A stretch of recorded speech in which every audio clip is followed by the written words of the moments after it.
Welcome, brave souls, to the chilling depths of horror and detail. Today we are going to share park ranger horror stories. First story. I'm a park ranger in the Great Smokies, but I think this thing came from hell. I've lived in East Tennessee for most of my life. Growing up, I'd hear old wives' tales and urban legends about strange creatures that roamed the forest. For the longest time, I thought what every other kid thought, that they were stories told to scare kids away from dangerous places so they wouldn't fall into a ravine or get lost in the massive wilderness. I never thought any of it was more than made-up stories.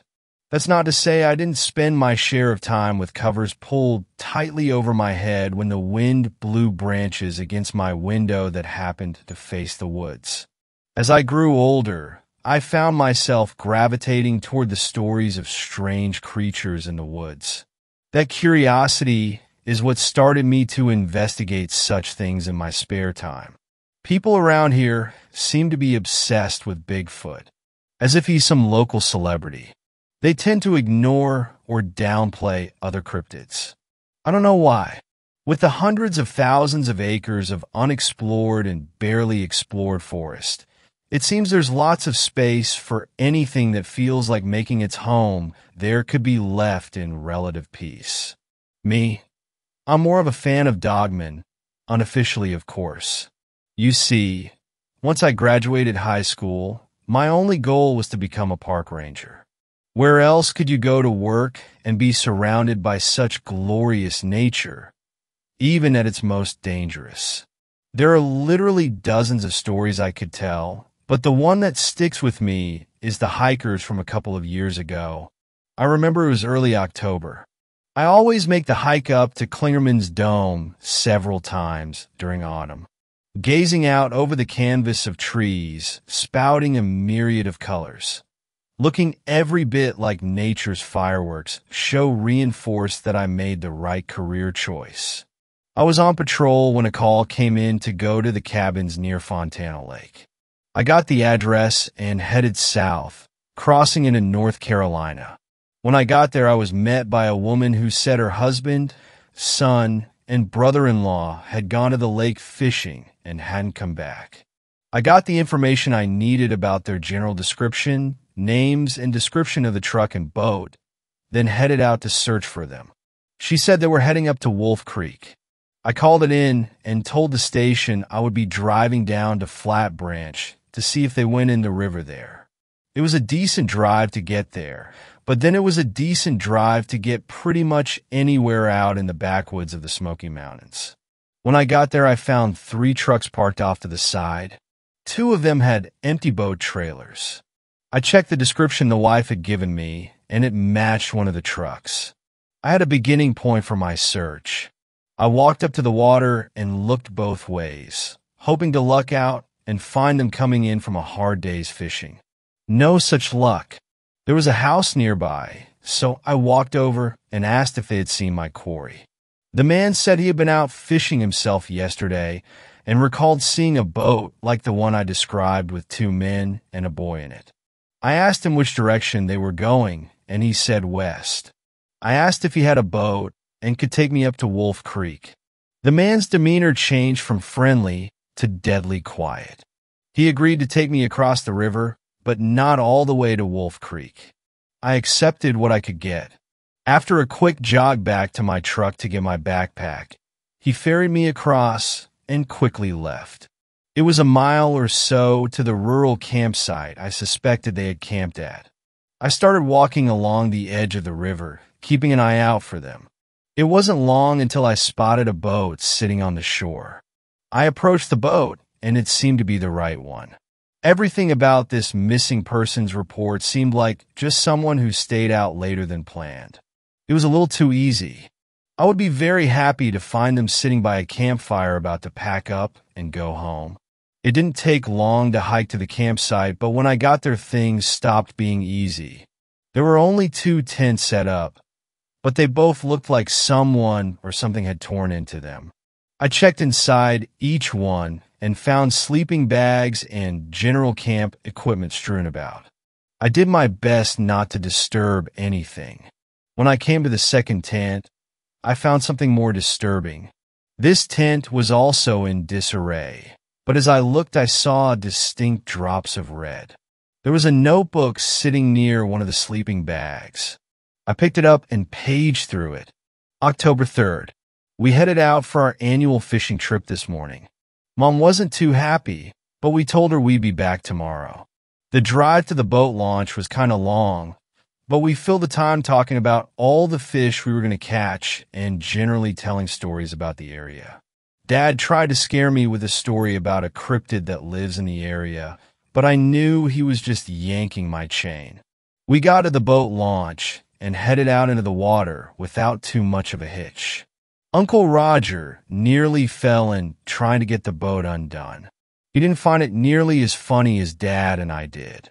Once we were out on the lake and had our lines in the water, he seemed to settle in and enjoy himself. After a few beers, he was laughing about it with us. We caught a couple of fish, but they were too small, and we had to throw them back. Dad said he'd heard about a good spot up by Wolf Creek. We had better luck when we got there. Uncle Roger caught 3 largemouth bass, and I caught 2. Dad had a big one on his line, but it got loose before we could net it. It was starting to get dark, so Dad said we should go to one of the rural campsites. We pulled the boat up to shore and tied it to a large tree, then took our gear and hiked to the campsite. There wasn't anyone else there, which Dad said was odd because the site is normally full. We unpacked and set up our tents, and Dad got a fire going while Uncle Roger cleaned the fish. We ate and laughed and talked until it was dark, and we turned in for the evening. Dad said there was a better fishing spot further west, and he wanted to go there early in the morning before we headed back to the cabin. It's the middle of the night, and Dad is playing a joke on me. I woke up for some reason, and he wasn't in the tent. I could hear rustling outside along with something pawing the ground and snorting. I knew it was Dad trying to scare me. He and Uncle Roger had been telling cryptid stories while we ate supper. I told them they weren't going to scare me like they did last year. They just looked at each other and smiled. I knew they would have something up their sleeves. I didn't bother to turn the light on or go out and check. I knew they would just run away and hide, pretending to be a creature I had scared off. Then in the morning, they would ask each other if they heard the commotion, hoping to scare me. I wasn't falling for it. One thing you learn from having a prankster for a dad is not to believe anything you see, or in this case, hear. I rolled over and tried to go back to sleep, but Dad was making it tough. He was stomping and growling around so loud, trying to get my attention, but I wasn't having it. When I got up in the morning and went outside, the camp had been destroyed. Uncle Roger asked if I had heard anything last night, and I played along saying I'd heard some creature outside our tent, but I was too scared to go out and check. He made a good show of searching for Dad and seeming genuinely concerned. I was just waiting for Dad to get tired of the game and come back to the campsite. As the morning wore on, Uncle Roger started talking about going to look for him. I wanted to tell him I hadn't fallen for their little prank, but didn't want to spoil their fun.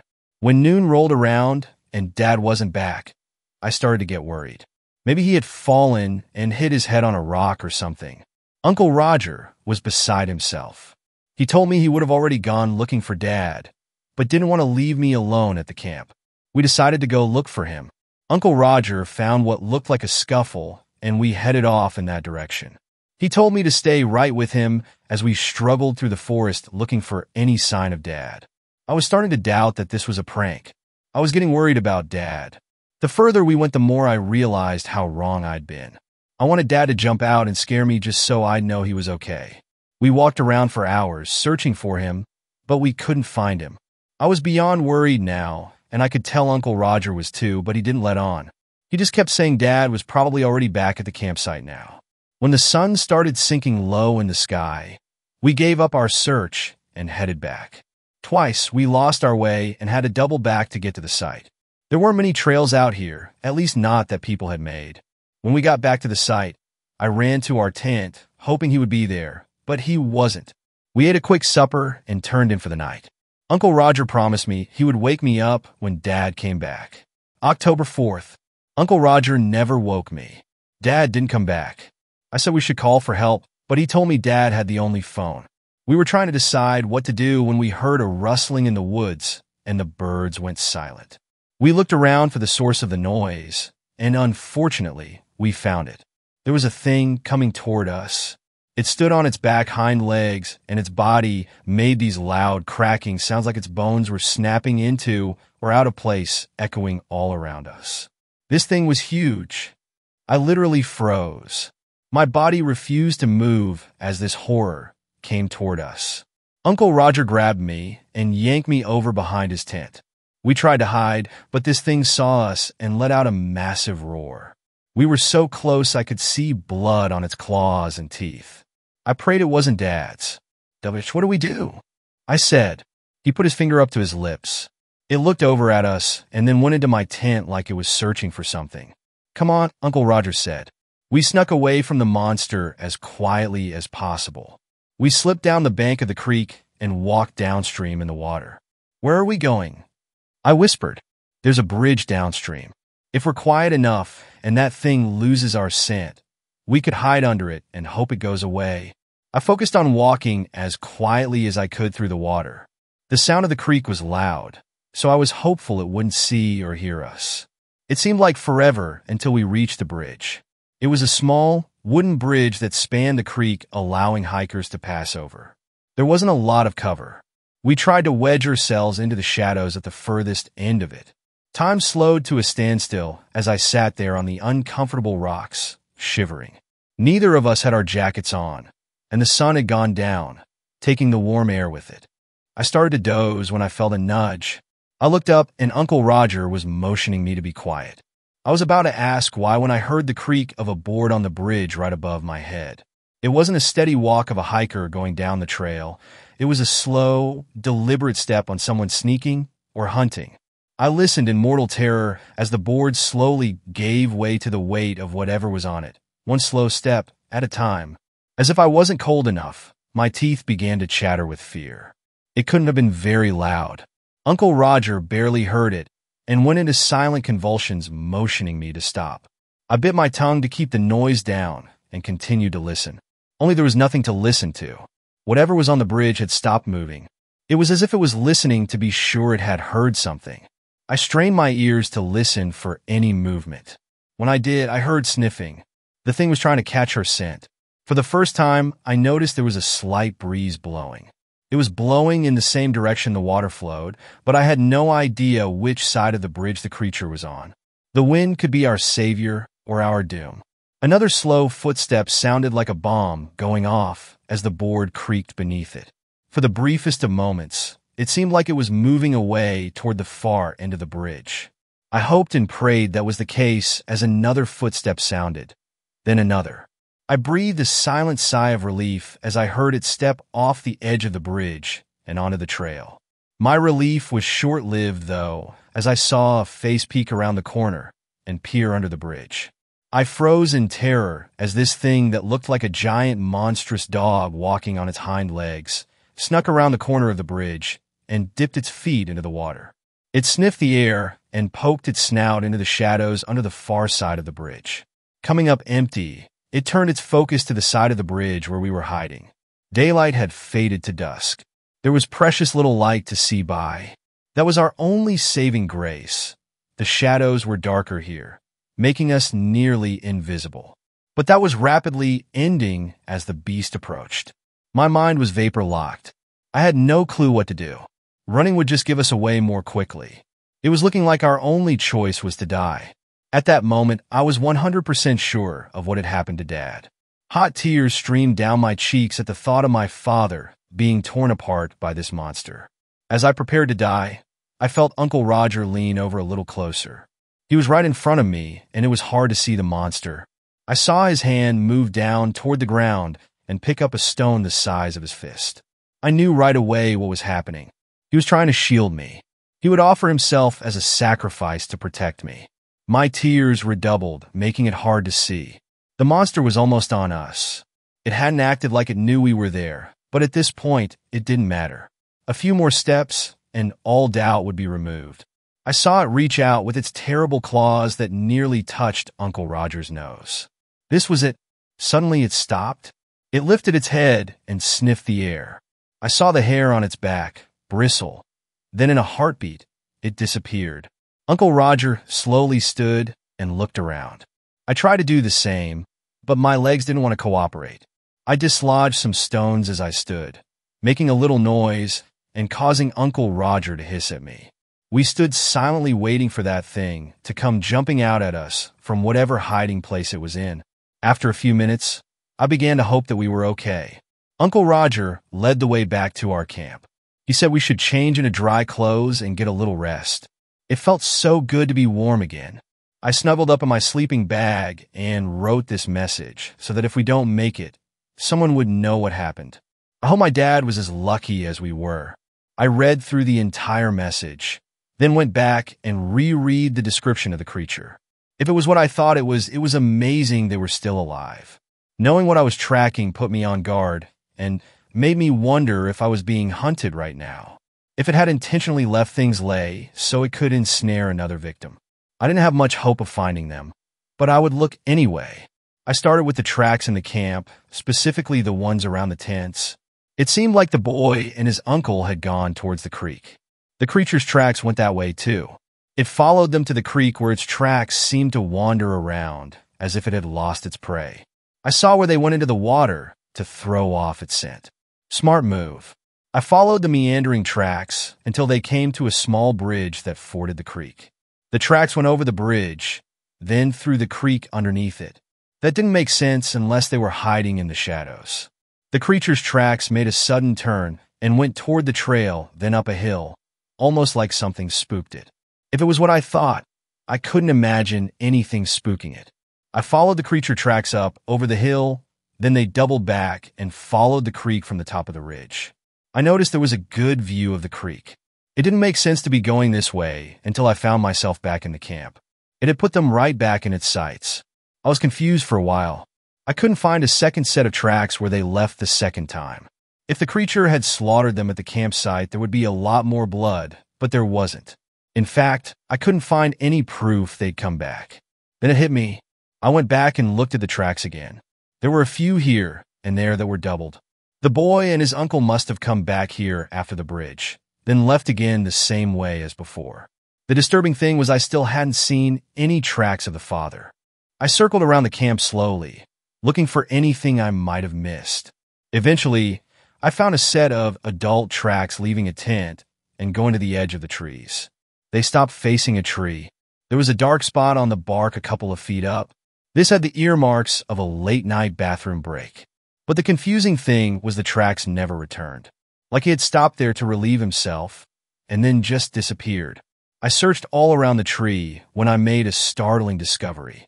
There were flecks of blood farther up on the bark.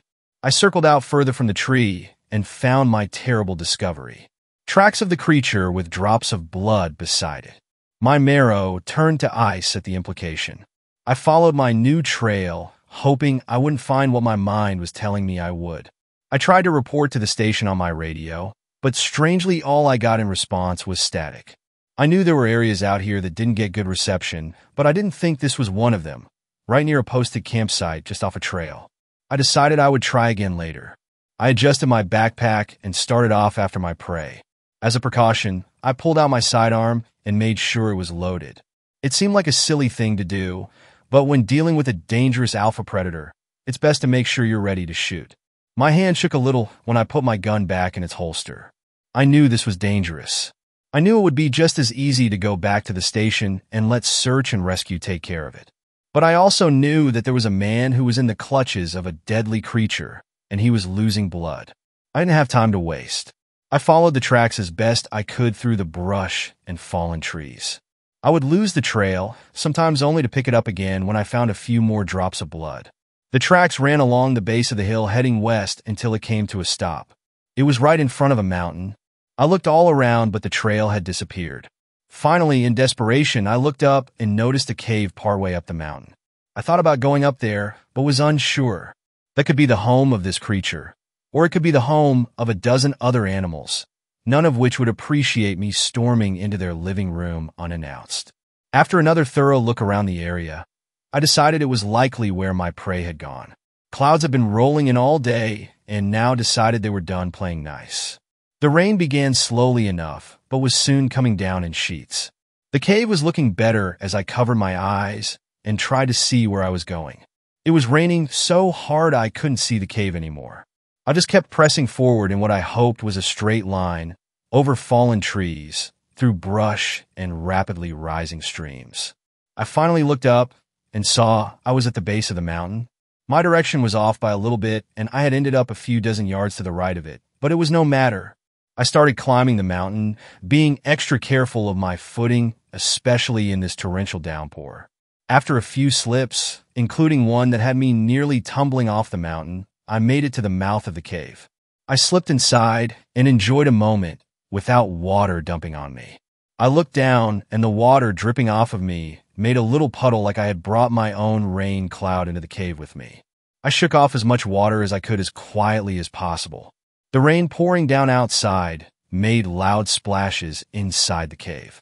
It would have been difficult to hear anything else, but I still wanted to be sure. I unbuckled and set the backpack down just inside the mouth of the cave. The rain had made it gain extra weight, and I didn't know if I would have to move fast. I opened my pack and got out my bottle of water and drank. It had been a while since I had drank anything, and I chugged half of it down. I closed it and saved the other half for if I got out of here alive. With that happy thought rattling around in my brain, I stowed the water bottle back in my pack and pulled out a small flashlight. I turned it on while pointing it at the floor. The bright beam illuminated the cave.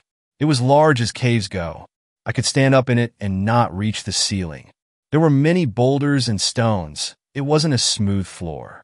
The walls were rough. There weren't any cave drawings in here. I walked slowly.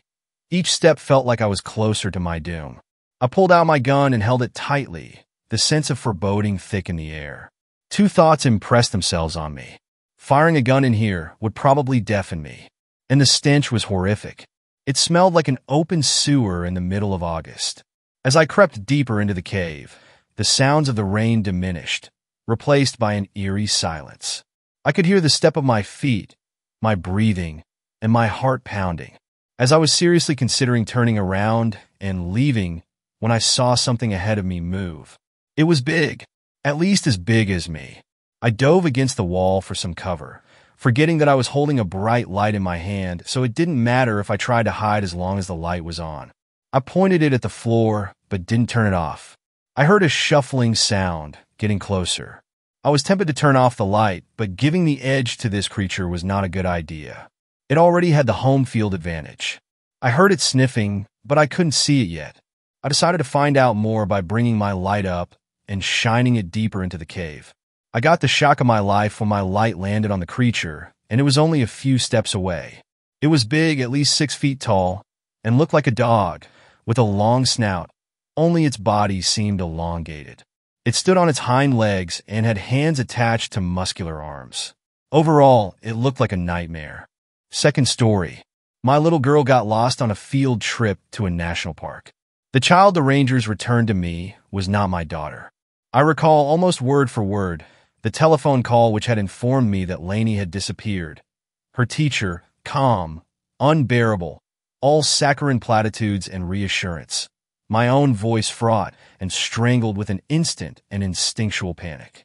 At that time, I had only just emerged, inwardly bruised and outwardly haggard, from a 2-year custody battle with my ex-husband, who had dogged me through the courts not out of any particular interest in Lainey, whom he had always handled with a stranger's cold unfeeling, but to harangue me to the point I felt half mad, my penance for refusing to yield to the man's more violent torments. Our daughter was the only beautiful thing that I had gleaned from our decade together, and I cleaved to her, my prize, my love, with such ferocity that each time I dropped her off at school in the morning, I would sit in the parking lot and shake with a passionate dread of anything happening to her in the hours she was not in my care. All parents know the power of imagined horrors. The kidnapper idling on every corner in the sinister white shell of a van, the teacher alone in a vacant classroom, the husband with quick and vicious fists loitering at the school gates to whisk the unwitting child away.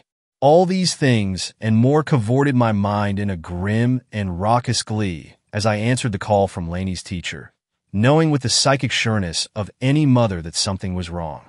"It's all right, Miss Cameron," said Miss Paxton, whom I'd always found to be an insipid and distinctly useless character. I'm sure Lainey just wandered off and got a little confused trying to find her way back to the group. The park rangers are all out looking for her. I'm sure she'll be found in no time at all. It was all I could do not to scream a dozen accusatory questions down the line. How could you lose her? Isn't it your job to take care of the class? Don't you know that there are savage animals and deep water and steep drops out there in the wilderness? Haven't you thought about that the way I have, agonized like I have, suffered and yearned to save the innocent from all the colors of horror in the world? She's only 10 years old, for God's sake. I snapped through gritted teeth. She must be terrified. Yet even as I said it, I knew the most dangerous thing was that Lainey wouldn't be frightened at all. She had always been a placid, adventurous child, undeterred from her exploratory whims by scratches and bruises, nor by being separated from me or any other guardian.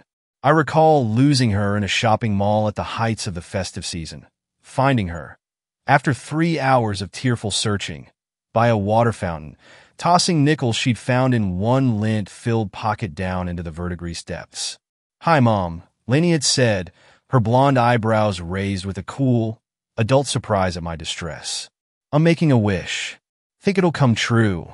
Through luck and my meticulous care, nothing truly terrible had ever happened to my daughter. No wonder, then, that she could not conceive of herself at the center of such an event. Disaster was, to Lainey, a distant fairy tale, the Rumpelstiltskin that only came for other children of another time.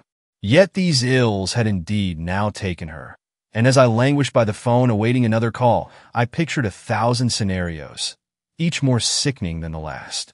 It didn't help matters that the national park in which Lainey had disappeared was notorious for missing persons reports and other unsavory incidents, many of which were quietly suppressed from local news.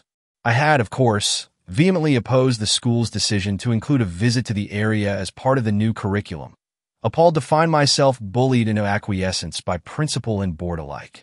Thus, upon finding my neurosis vindicated, I could only logically assume that my grislier fantasies would be confirmed in a like fashion.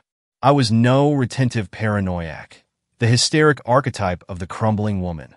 Looking back, I might argue my suspicions were but pangs of psionic foresight, a sense that would step forth from shadowed peripheries in the following days and make itself their heart.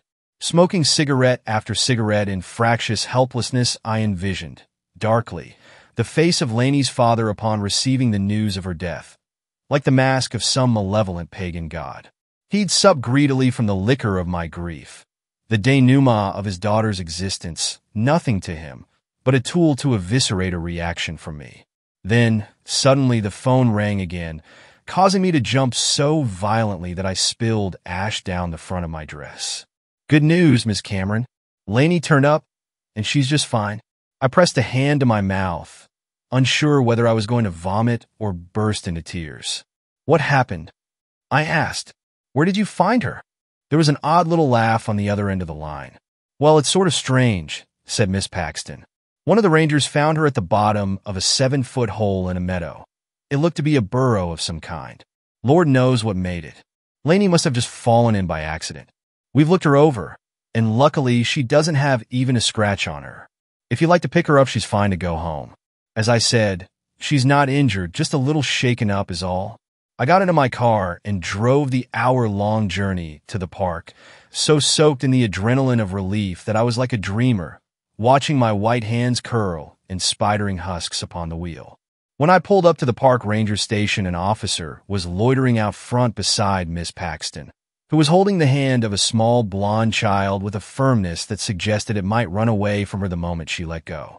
The little figure stood with its back to me, short-haired and androgynous as an elf, staring off into the forest, as though watching something move in the trees. The other kids milled about nearby, their eyes flat and aloof. I noticed they gave the light-haired child a wide berth, which, had it been Lainey, would have been strikingly unusual, being that she made friends easily and was close to a group of 5 other girls in her class. Not one of them looked at or spoke to her, loitering at the vertices of the clearing, whispering amongst themselves. As I got out of the car, I saw the blonde child twist at Miss Paxton's arm, attempting to dislodge itself and wander off into the woods. Although the hair was right, and it was wearing a similar outfit to that which I'd set out for Lainey that morning. Nothing in its body language was reminiscent of my daughter, whose loose-shouldered, tomboyish posture I would have recognized at once. Was there some mistake? Had this idiot of a teacher somehow confused Lainey with some other, unknown child?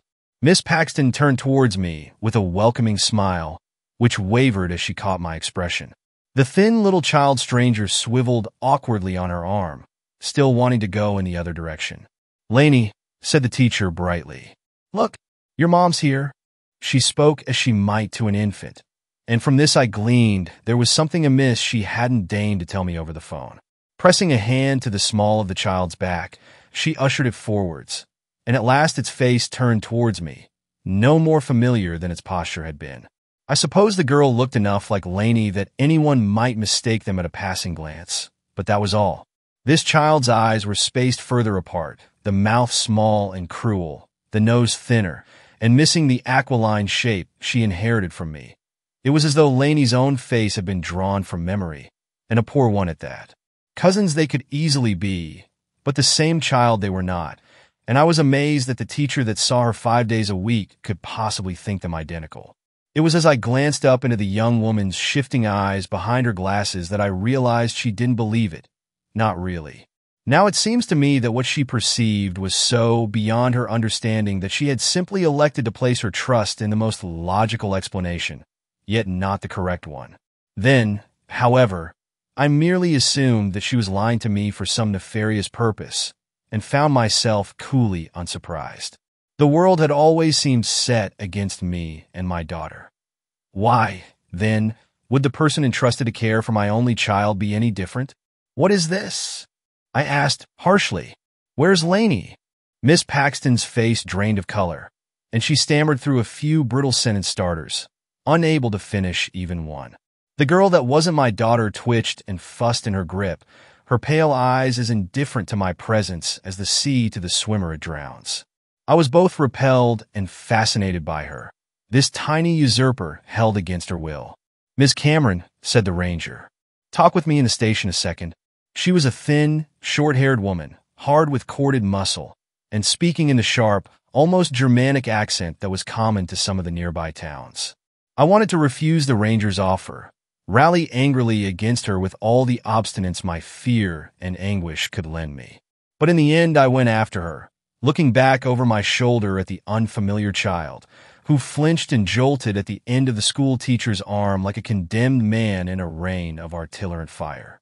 The ranger, whose name was Diane Becker, sat me down in a rickety chair and brewed me a cup of coffee so black that I almost retched at the first swig. "Who is that kid out there?" I asked. "She isn't my daughter." "Was it you that found her?" "My colleague," said Becker flatly. "She's off shift. I'll get you her number if you want to talk to her. But anyway, I was there when Mel brought the kid back to the station. Had this with her." The teacher recognized it. The ranger picked up a purple, rainbow print backpack from a nearby desk and pushed it towards me, watching blandly as I touched the name tag and ferreted through the contents. The workbooks with their untidy handwriting, the uneaten packed lunch, the pencil case, whose utensils were all nibbled surreptitiously at their ends. "It's your daughter's?" asked Becker, with the intonation of a statement. "Yes," I said, reluctantly. "But it doesn't matter." "That girl out there? I've never seen her before in my life. Lainey is still missing." Becker regarded me without expression. "So you're saying a kid turned up with your daughter's description, wearing her clothes, carrying her stuff? But it ain't your daughter?" I knew how it sounded, but hearing it echoed back in that detached monotone made me want to scream out in frustration. Instead, I pulled my cell phone from my pocket and shoved it at Becker, stabbing my finger at photographs and video clips of Lainey as the ranger looked on with cool, dispassionate eyes. "Look," I said, "that's my baby. That's what she looks like. That's her face. That girl your colleague picked up, they're not the same. Can't you see that? And the kids in Lainey's class. None of them know who she is either. Why are you lying to me? What's going on?" But Becker only shrugged, her weathered face an impenetrable slab. "I don't know what to tell you, ma'am," she said. "I'm not seeing the difference." I pinched the bridge of my nose, holding back the threatened tears. "I'm not crazy, okay? There's been some kind of mix-up. That girl's parents are probably frantic. Looking for her. Becker shrugged. Haven't heard anything about that. Only missing kid this week is yours.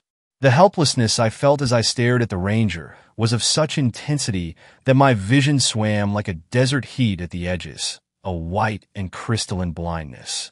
Becker clearly noticed something amiss in my face, for she shoved the cooling coffee cup towards me and placed a coarse palm on my shoulder. If you think something's wrong, maybe you ought to take the kid to a doctor, she said gently. Get her looked over, you know? Likely Becker thought me unstable, in shock, caught up in the sort of excitement that would die down in a day or two. There was nothing I could say to prove or defend myself. I saw that clearly. I stood up from the table, seizing Lainey's backpack in a wretched burst of anger. She is not my daughter, I said again. When I get to the bottom of this, you'll hear about it. Make no mistake, for all my bluster, I was hyperventilating as I shoved my way back out into the clearing again, every breath sawing up through my side like an animal bite. I don't remember how I went from this pitiful state to sitting with the strange child in the back of the car, driving mechanically along the road. I only recall staring at the little creature in the rear-view mirror, looking desperately for something of Lainey in its pale, furtive eyes, its twitching person, finding nothing. There was no recognition in the sharp little features, no understanding of where it was or what it was doing. I saw it wrestle with the seatbelt like a dog against its collar, put one grubby hand against the passenger window, as though expecting it to slip right through into the air beyond. I couldn't fathom where so wild and capricious and unthinking a child might have sprung from, and despaired that through the stupidity of others it had been thrust upon me. Through a great amount of wheedling and pressure, I was able to wrangle an emergency checkup appointment with Lainey's pediatrician, a weary middle-aged woman who'd handled my daughter's case so many times over the past 5 years. I had no doubt that she, at least, would recognize the grave mistake that had been made when I presented her with the little stranger. It was a trial cajoling the child out of the car into the doctor's office. It only glared with a beady, crow-like malice and attempted to dart past me, prevented only by my hand at its elbow. The arm was all sinew and bone beneath its jacket, soft as twigs under wet leaves. I gave a short cry of disgust and forced myself to cling on, lest the child flee across the parking lot and into the busy road. While not Lainey, it was a little girl, and my maternal instinct to protect life still remained. I kept the stranger close to my side as I pushed it through the office door, wrinkling my nose at the scent of dirt and wet grass that lingered on the child's hair and clothes. I'm not sure what I anticipated upon presenting it to Dr. Maddox. Arched eyebrows, perhaps, asking where Lainey was if I was caring for a young relative for the day. Yet there was no such surprise, only the usual greeting and tepid professionalism with which she carried out every appointment. As per my request, she enacted a full-body examination, including of the teeth. I had some notion from true crime media that the identity of the stranger might be unearthed that way. The child was obstinate throughout, not with aggression so much as an aversion to touch, writhing about with a lithe, ferrety determination. I dithered, unsure whether to feel embarrassed or disconcerted. The doctor seemed unsurprised by the display, however, going about her work with prosaic method. Only when the child was allowed to slip from the examination table and hunch, all elbows and knees, in one corner did Dr. Maddox take me aside for a hushed conversation. Miss Cameron, why did you bring Lainey in to see me today? She asked in tones of brittle neutrality. The truth would sound akin to madness, aware of this. I only said, I was wondering if you'd noticed a physical difference in Lainey since you last saw her. Dr. Maddox glanced at the child, who stared out of a nearby window, observing a small bird cleaning its wings in a tree. It's not her physical health that worries me, she said. The behavioral changes, however, the mutism, the restlessness. I have to ask, has anything new happened at home? This being a delicate, euphemistic reference to the divorce, to Lainey's father. Not at home, no, I said carefully. Earlier today, there was an incident on a school trip. Lainey wandered off, had some kind of accident. She's been like this since then. Not talking, doesn't respond to anything I or anyone else says. She's totally changed. It doesn't make sense. Dr. Maddox made a sound of gentle understanding, and in it I lost all hope of support, of being heard. Sometimes it's the little things that trigger a reaction that's built up from earlier incidents, she said. A delayed reaction. It may seem sudden, but all things considered it makes sense. I can recommend a psychologist to look into this better than I can. I imagine the child crouching, silent and unpleasant as a hobgoblin, while I was pressured into lying to another clueless professional. No, I said. No, thank you. Not today. Ignoring the concern in Dr. Maddox's eyes, I turned to the stranger we were pretending was Lainey. Inexplicably, it struck me that perhaps it was not even a child at all, an unsettling thought, bidden from the oddness and mystery of the circumstances, yet one that lingered, all the same. Come on, I said to it in a hoarse voice. The child's head twitched, but it only continued its watch of the window, its thin mouth slightly ajar. Then, as I reached towards it, the head turned, and I thought for one hideous moment that it was going to bite my arm with its perfect little teeth. I froze, not knowing what to do, too frightened and too appalled by the thought to strike it, too stunned to move away. At last the child stood, and when I stepped towards the door it followed, allowing me, with a short twitch, to take its clammy hand, little though I wanted to. It was in the parking lot that I had my first truly unkind thought towards the stranger. Not of harming it, merely of leaving the child there, where it would be found, and driving away. But I knew it was impossible. I'd be arrested for child abandonment and endangerment, institutionalized, perhaps. There would be no end to my accountability, for I could not defend myself when the only other being that might have spoken in my favor had uttered not one word, nor seemed remotely capable of doing so. So it was that I took the little stranger home, feeling more resentful of her presence, of her replacing Lainey with every passing minute. I ended up cooking something for dinner with the stiff, mindless process of an automaton, caring little whether or not the child would like what I set on its plate. It would neither sit at the table nor consider the cutlery, squatting behind one of the chairs to look at me through the slats, its face spliced into irregular oblongs by each wooden spoke. The effect of this was that I could imagine even less how the individual pieces could ever come together to resemble Lainey's features, each of an unnatural difference from hers. "Who are you?" I hissed, across the now gelid dinner. "Where is my daughter? Why are you here, and not her?" The child slid away from the chair and against the back door, scuffling like a hound plagued by worms. "All right," I said, sharply, standing up from my place with a screech of chair legs upon tiles. "Go outside. Play. Something." I unlocked the door and ushered the stranger out across the backyard, relieved that it went out without event, allowing me my first moment alone. The inescapable bind of my situation overwhelmed me, and again I collapsed into my chair, leaden as a coin dropped into some fathomless well. I missed Lainey terribly, thinking forlornly what a beautiful, simple afternoon it would be if she were still here, kicking her dirty sneakers off under the table with a sighing affectation of grown-up tiredness. She would have shown me a rock or flower she'd found on her trip, which I would pretend a dutiful fascination in, and cleared her plate of food in 15 minutes before managing to thieve a double helping from my own, her boyish, playful irreverence overshadowing the very light in the room. Remembering her hammered home ever plainly that the creature I'd brought back from the park was not Lainey. And as I stood up to look at the girl from the kitchen window, I wondered, with a twisting repulsion, what sort of parents had managed to raise such offspring. A light rain had fallen. Unperturbed, the child knelt at the edge of a flower bed, digging with both hands in the wet soil. "Hey," I said, sharply. "What are you doing?" As I stepped outside, one arm raised to shield my hair from the rain, I saw that a number of worms and other insects were churning about in the dirt, as though the child's very digging had drawn them up, like a seagull's dance. Disconcerted, I leant down to pull the girl away, then stopped, a guttural cry jarring my chest.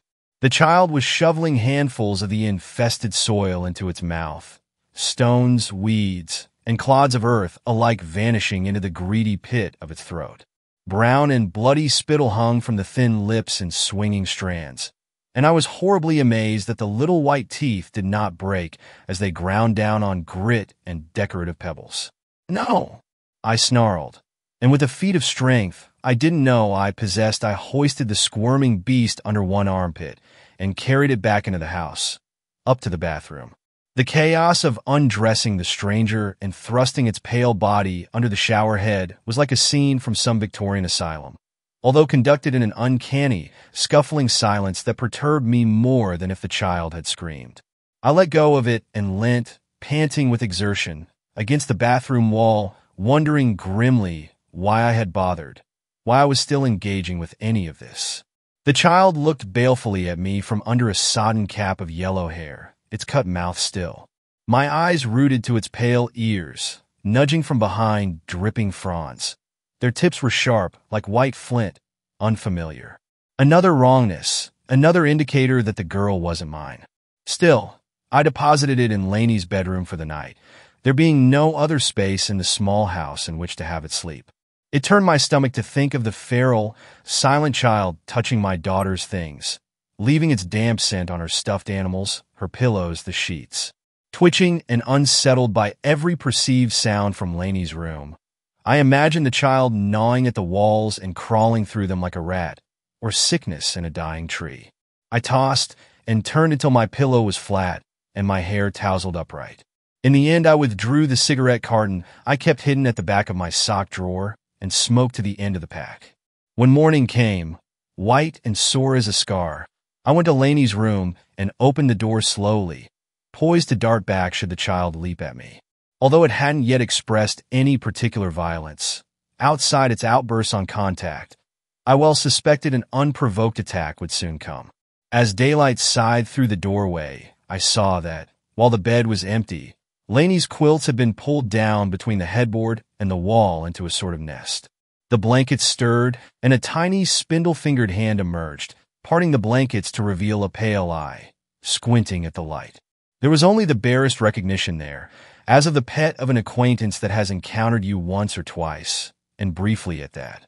I felt suddenly a foreigner in my own home, alienated by the invader. I got the child dressed in Lainey's clothes as quickly as I was able and dropped it at the school gates, half hoping that it would take off into the street and become lost indefinitely, unshackling me from its burden.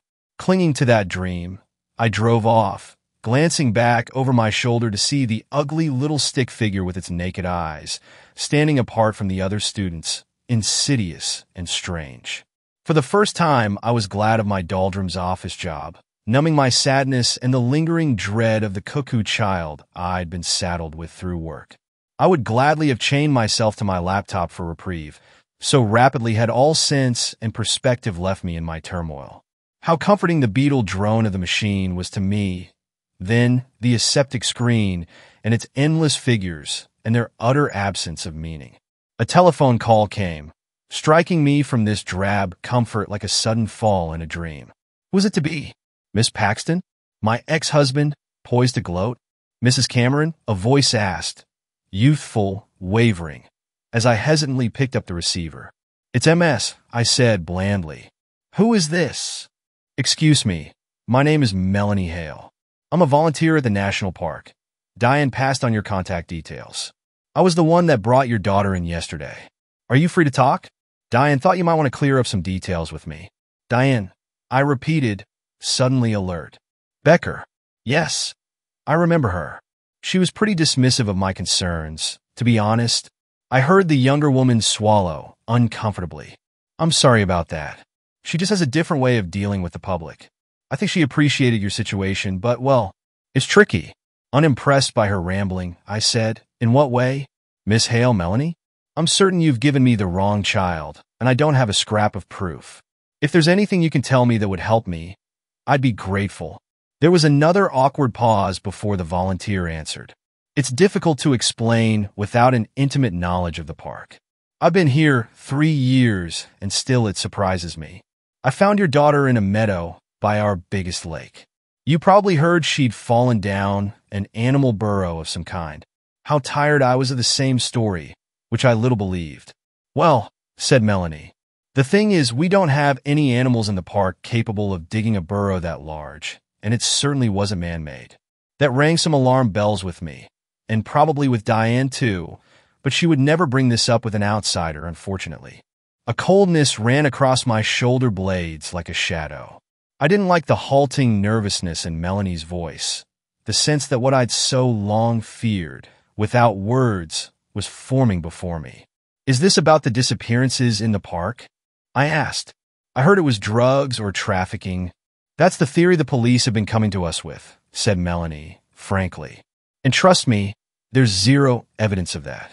But I and plenty of other people have seen things here that might be explained in less straightforward ways. I glanced around the office, relieved that none of the other workers were paying attention. Such as? I prompted. Melanie cleared her throat. A smoker's cough. This is going to sound really strange, but here it is. There are supernatural happenings here, is the only way I can put it. Everyone has their own idea of what's going on. Out in Walpurgis Town, the residents are mostly old European settler families, and they brought a lot of their old myths over with them. Or contextualized what they saw with those stories, I guess. My Nana used to tell me about fae folk that lived in caves and burrows, how they were just straight up mean and hateful to people that came across them. Sometimes they'd steal their possessions, other times the people themselves, and they'd leave their own behind in their places. Changelings, I think they're called. They're usually sick in all the stories. Obviously, I used to think it was all horse shit. But working here, seeing the missing folk that turn up, strange? I don't know. There's something here, but I wouldn't call them fairies. Whatever it is feels older than that. The phone felt slippery in my hand, as though it were a bloodied bone I held in place of metal and plastic. Like I said, Melanie stated, I'm really not supposed to talk about this. There's really no proof at all, so I could get in a lot of trouble for bringing it up with you. Anyway, you probably think I'm nuts. No, I whispered, so quietly I doubt she heard my voice. I don't. Go on. Clearly relieved, the young ranger continued with a renewed confidence. I had such a bad feeling when that teacher called the ranger station yesterday.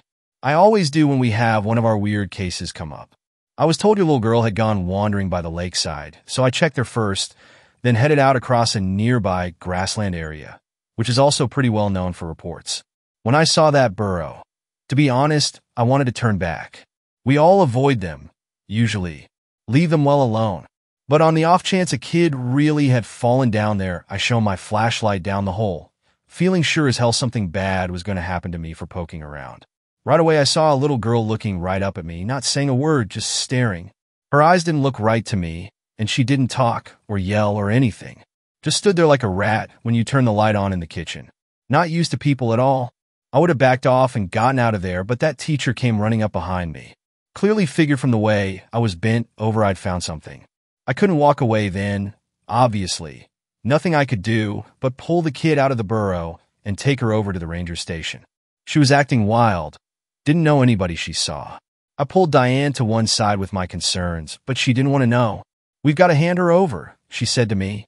What do you want me to do? Throw her back? Come on. Then my shift was over, and there was nothing I could do. I was up all night thinking about it. I don't know if I'm even doing the right thing calling you to tell you all this. You are, I said. You did. I hung up and sat with my face in my hands, like a scene from a melodrama, yet feeling nothing of that passion, nothing but the sureness of what I must do. At the end of the school day, I went to pick up the child. As I'd anticipated, Miss Paxton was standing with it at the gates, her mouth pressed into a line as thin and white as a chalk drawing. Hi, she said faintly. Can we talk? Lainey's been having some difficulties at school today. Of course she has, I cut in sharply. And we both know why that is, don't we? The teacher looked taken aback, a guilty avoidance in her eyes. I looked at the child, which seemed even less a fit in its own skin than ever, flinching and glaring at every passerby. I gazed hard at the odd little face, the clawing hands with dirt under the nails. Let's go, I said, and the child followed, if only in that it knew, in some base manner, that I was its caretaker here above earth. I drove out to the national park without even stopping at home first, having already been by to pick up a change of clothes and a spade, which I had packed in a canvas bag in order to be less conspicuous. The sun was a low, yellow-red stain against the sky, looking like blood and egg yolk as I tumbled the child out of the car and ushered it out onto the trail. The light imprinted itself on the edges of my vision as we walked, turning all I saw that same shade. I had a map of the park with me, which was easy enough to follow. Laney's class hadn't ventured particularly far out, only a couple of hours along one well-used path. Whether or not the child knew then where I was taking it, I don't know. It stumbled at the end of my arm with the same fussing displeasure with which it seemed to regard all things. The lake came into view, and the mountain range beyond it. To the right lay a stretch of grass, so flat it was like absinthe spilled across a desktop, intimidating in the vastness of its plains. This was where the ranger, Melanie, had found the child dressed in my daughter's clothes. This was where the burrow dwellers lived, the old mischiefs of Walpurgis legend. I should have laughed to find myself believing in such myths without question, but I had seen this creature devour dirt and stones, could feel, now with a firm conviction, the watchful, humming presence of something underfoot, far, far down. Heading out there, I hadn't expected to come across a burrow. The chance of doing so in such grand terrain was inconceivable. Yet the park seemed full of such unlikely details, for after a further 20-minute excursion, I nearly found myself tumbling down into a pit much like that which Melanie had described. I stood at the mouth of it, feeling, as I peered down, the same crushing numbness that had gripped me since the telephone call in the office. Grief without hope of an end was that draining absence, and yet it was through that very hope that I was there. "Look," I said to the child, "that's where you came from. I want you to go back down there and give me my daughter." I don't know why I thought it would understand me. Its white-blue eyes were lifeless but for the captured flare of the sun, its mouth slack, speechless. The young ranger had said the burrower dwellers left their sick in place of the people they took. This creature was surely one of them, insensible to anything that was said to it. That, or like any animal, it only heard my voice as a series of meaningless sounds. Either way, it could not respond to me, could not give me what I asked for. I looked at the stranger for a long moment, glancing over my shoulder and all about us, seeing no one else in view at this odd hour. Then, with a quick motion I couldn't take back, I stepped up behind the child and shoved it down into the burrow with both hands, glad that its scrabbling attempts to clamber back up the crumbling sides only pulled grass and dirt down on top of it. I heard it moving at the bottom of the pit, scratching with its fingernails, and took the spade out of my bag. If the child made any headway up the sloping side of the burrow, I would push it back down. I decided, repeating the act as often as I had to until the ones that had sent it above ground returned my Laney to me. Surely they had her, still, I told myself, had kept her like a pet in their warrens, a thievery that might be reversed. Yet as I sat on the grass by the burrow, waiting, I began to consider, with all the imaginative plenty of dread, the possibility that something more terrible than merely being taken might have befallen my daughter. As night fell, and the cold, and the dark, and the silence provoked me, I at last began to wonder if the young ranger and I had been mistaken. Perhaps the little girl I had thrown down into the hole in the earth had been my daughter. After all. Third story. I'm a park ranger at MT Rainier. People keep going missing, and I think I found out why. 25. That is the number of people who have gone missing at the park since the beginning of the year, with nothing being done or said about it. In fact, I'm pretty sure I'll lose my job when they find this posting, but I have other things to be scared of at this point, and this needs to get out. I'm a wilderness ranger at MT Rainier.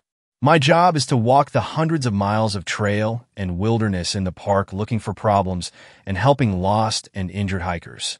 In the old days, any lost hiker would mean all of us going out together, putting together a search plan, and doing our best to get them home safely. Things are different today. Ever since the start of 2022, whenever a person gets reported as missing, the family is assured we are on it and will do our best to find them, and promise that they will dispatch us to look. As soon as the family is gone, our bosses tell us that they'll have a search and rescue company take over, and if we know what's best for our jobs, we should just focus on checking trail conditions and doing the rest of our jobs. And so it's gone on since 2022. At first, there were just a few people missing here, and they're all over the park. It didn't seem that unusual other than our rangers not being involved in the search, but we figured it was some new policy and shrugged it off. More people started disappearing as the year went on, making all of us wonder what was going on and why it had been made clear to us we should keep our mouths shut. Personally, I figured it was just a combination of bad trail conditions from a rough winter, an influx of inexperienced hikers, and the Park Service trying to avoid looking bad when we needed more funding. Until last Thursday. It was an overcast day, and I was walking along the trail up to Ipsit Pass in the Carbon River area, humming quietly to myself to pass the time and wondering how far up I would go before I had to put on crampons when I saw it. Off to the side of the trail, maybe 50 feet into the forest, there was an odd light on the forest floor. At first, I thought the light was just a reflection off of water or some trash someone had left, but as I moved closer, the light didn't fade or change. It just stayed steady. Maybe it was a lost flashlight? I had walked this trail dozens of times and never noticed it before. I knelt down, taking my pack off, and saw that the light seemed to be coming from just under the dirt. For some reason, I felt uneasy. I looked around to see if anyone else was nearby on the trail and saw no one. Shrugging, I reached into the dirt to poke at the light and see what it was. Poking around, I found the corner of a slightly open trapdoor that was at most only a foot wide on each side. It was camouflaged nearly perfectly. If it had not been left just barely ajar with the light exposed, there is no way anyone would have seen it from the trail.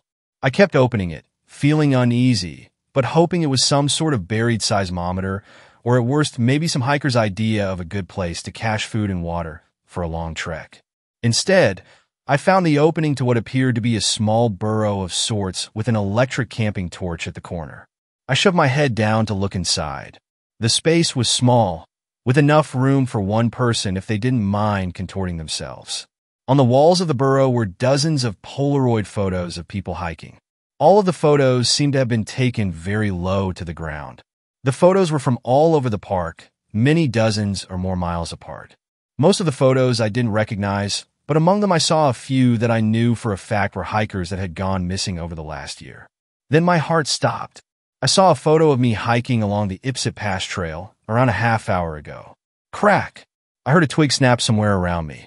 I took my head out of the burrow and started running down the trail the way I came. I didn't look back or stop until I got to the wilderness cabin near Ipsit Campground. I locked and barricaded the door and waited until another ranger showed up the next morning, not sleeping a wink. I asked him to walk back along the Ipsit Pass trail with me. He was annoyed that I wouldn't say why but agreed. We spent an hour looking, but couldn't find any sign of the burrow. I asked for some time off right afterwards, and my manager seemed very suspicious and demanded to know why. I made up some excuse about my family and didn't tell him or anyone else what I saw.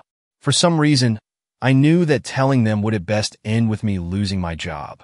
I don't know who or what made that burrow, but I think it's taking people at Rainier, and for some reason the government is covering it up. I wish that was the end of the story. But it's not. This afternoon, I saw something glinting from within the air vent on the floor of my kitchen. I thought maybe my cat had stuck another toy in it. I took the grating off the vent to take the toy out. Instead of a cat toy, I found a Polaroid photo, taken low to the ground, of me making breakfast this morning. Thanks a lot for watching the video till the end. Subscribe to our channel Horror in Detail. Drop your opinions/suggestions in the comment section, and like the video as it helps with the YouTube algorithm.